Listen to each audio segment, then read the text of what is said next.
For the black Israelites, the trip to the country they claim is their ancient homeland has been a long journey. Some came by way of Liberia, others directly from the tenements of ghettos in the United States. But now that they are here, they wonder if they are really welcome. 2.5 years after the first families arrived, American blacks, all disciples of a self-styled form of Judaism, continued to immigrate to Israel. But the government has stopped giving them subsidized apartments. The official argument is that they do not meet the religious prescription for Jewishness. And so now, in such development towns as Dimona in the Negev Desert, the newcomers are moving in with the families who managed to obtain a flat from the government. Leaders of the black Israelite community estimate there are now about 1,000 members of their sect living in Israel. All of them are classified as tourists, although none of them intend to leave the country. They proclaim themselves Hebrew nationals, direct descendants of Judaism's patriarchs. The majority of the black Israelites live in Dimona, a melting pot settlement of Jewish immigrants from North African countries and India. Some of the blacks have found jobs in local textile mills, but most of them earn their living by manufacturing, leather handicrafts, and sewing in their apartments.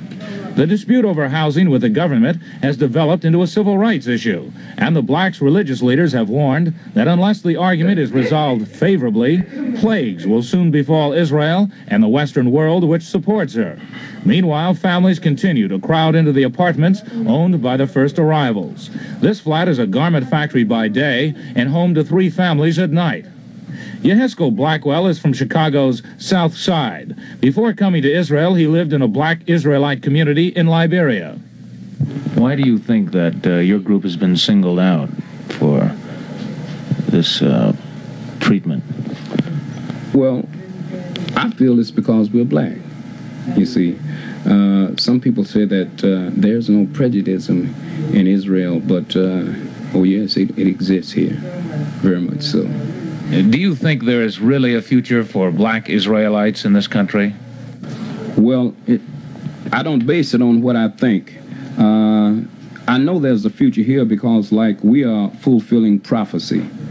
You see, all the Israelites must come home, and this is the future itself. We are tomorrow, you see.